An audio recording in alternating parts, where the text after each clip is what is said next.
पीड़ित परिवार के दरवाजे पर आए थे। पीड़ित परिवार बहुत गरीब परिवार, निहाय गरीब परिवार है।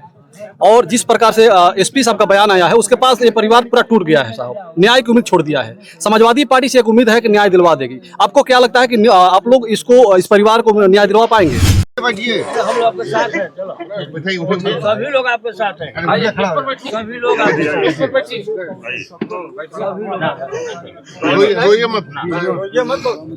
मत रखिए। प्रणाम। आप बैठिए, महेंद्र भैया बैठिए।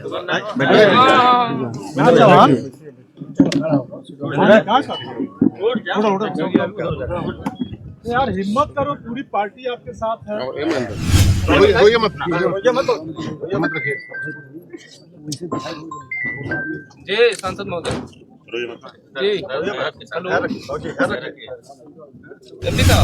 नमस्कार, मैं हूं कमलेश और आप देख रहे हैं आधुनिक भारत न्यूज। साथियों, इस वक्त मैं बलिया जिला के नगरा थाना अंतर्गत आने वाला सराया गुलाब राय में हूं और पूजा चौहान की जिस प्रकार से मृत्यु हुई 23 तारीख को एक जामुन के पेड़ पर लटक करके, और उस पर काफी संग्राम छिड़ा हुआ है। और ऐसे में क्या कहेंगे, क्या पीड़ा दिखी आपको यहाँ पे?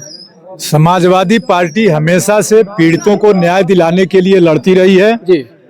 यह घटना इतनी निंदनीय हुई है जी जिससे पूरा जनपद बलिया स्तब्ध है जी। समाजवादी पार्टी के नेता माननीय अखिलेश यादव जी ने इस मामले को जब उनके संज्ञान में मैं डाला, जी लोकसभा में मामला उठा जी और उसके बाद प्रतिनिधिमंडल बना करके आज पीड़ित परिवार से मिलने के लिए भेजा था। जी प्रतिनिधिमंडल आज पीड़ित परिवार से मिला है जी और मिल करके सारी रिपोर्ट माननीय अखिलेश यादव जी को दी जाएगी। जी। परिवार के साथ कानूनी सलाह से लेकर आर्थिक मदद से लेकर जी हर कानूनी लड़ाई समाजवादी पार्टी लड़ करके पीड़िता को न्याय दिलाएगी। जी। साहब, ये घटना घटने के बाद जब पूजा की मृत्यु हुई, उसके बाद देखा गया कि आप लोग और आपके हाथ में इस लड़की का फोटो था और सदन में आप लोगों ने जिस प्रकार से प्रदर्शन किया, उसके बाद से आपका डेलीगेशन आज आया है, चूंकि आपका सदन चल रहा था। लेकिन अभी तक भारतीय जनता पार्टी का कोई भी नेता यहाँ पर नहीं आ पाया है इस पीड़ित परिवार से मिलने के लिए, चूंकि सरकार उनकी है। क्या कहेंगे इस पे? भारतीय जनता पार्टी पूरे प्रदेश में और इस घटना में भी अपराधियों को बचा रही है और जब बचा रही है तो किस मुंह से आएंगे? ये गरीबों के हितैषी नहीं है। इनको केवल गरीबों का वोट चाहिए और जितना गरीबों को प्रताड़ित होना पड़ता है भारतीय जनता पार्टी के शासन में, आए दिन आप देख रहे होंगे। इसी बलिया जनपद में देख लीजिए, सातवार थाने में, रेवती थाने में, बलिया थाने में, हर जगह तो रोज हत्याएं, रोज बलात्कार हो रहे हैं। कहीं न्याय मिल रहा है?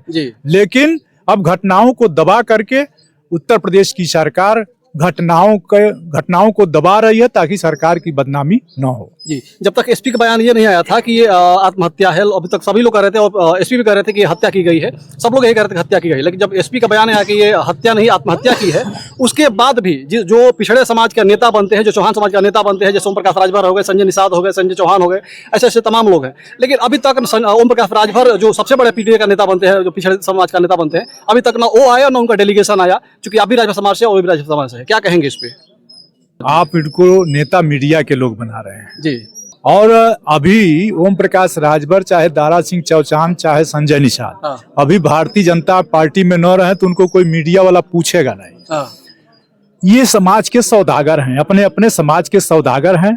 गरीब समाज है, भोला समाज है। जात के नाम पर इनके बुलावे पर इकट्ठा हो जाता है और ये भीड़ को सौदा करते हैं, कभी समाजवादी पार्टी से, कभी भारतीय जनता पार्टी। तो ये लोग समाज के सौदागर हैं। इनको उनके जातियों पर, गरीबों पर जुल्म और जाति है उससे इनके कोई मतलब नहीं है। ये केवल सौदा कर लिए हैं जातियों का। और भारतीय जनता पार्टी दलित, भारतीय जनता पार्टी में हम लोग मेंबर पार्लियामेंट, दलित पिछड़े समाज के जितने नेता भारतीय जनता पार्टी में हैं, उनको कह दिया है कि तुमको पद दे दिया, तुम्हारे नाम पर तुम्हारे जाति का वोट ले लूंगा, तुम केवल सदन में मलाई खाओ।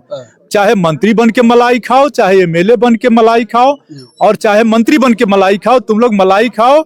अपने जातियों के वहां दुख तकलीफ में मत जाना, तुम्हारे नाम पर तुम्हारी जातियों का वोट ले लूंगा। वही भारतीय जनता पार्टी करती है। और यही कारण है कि देश के दलितों का, पिछड़ों का, जिन पर मानसिक बुलडोजर चल रहा है, बुलडोजर ही नहीं, मानसिक बुलडोजर, घरों पर बुलडोजर चल रहा है। गरीब मुद्दतों से बसे हुए हैं, सैकड़ों साल से जो गरीब बसे हुए हैं उनको उजाड़ा जा रहा है। जीएस के लैंड पर बसे हैं उनको उजाड़ा जा रहा है। किसी के जमीन पर हरवाही चरवाही करने के नाते बस गए, इसलिए उजाड़ा जा रहा है। अब तक ये लोग क्यों छिपे हुए थे? सत्ता ये सामंतवादियों की हो गई है, और अगर जनता नहीं चेती तो 10 बरस में सामंतवादी राज फिर आ जाएगा, फिर गरीबों को कोई पूछने वाला नहीं होगा।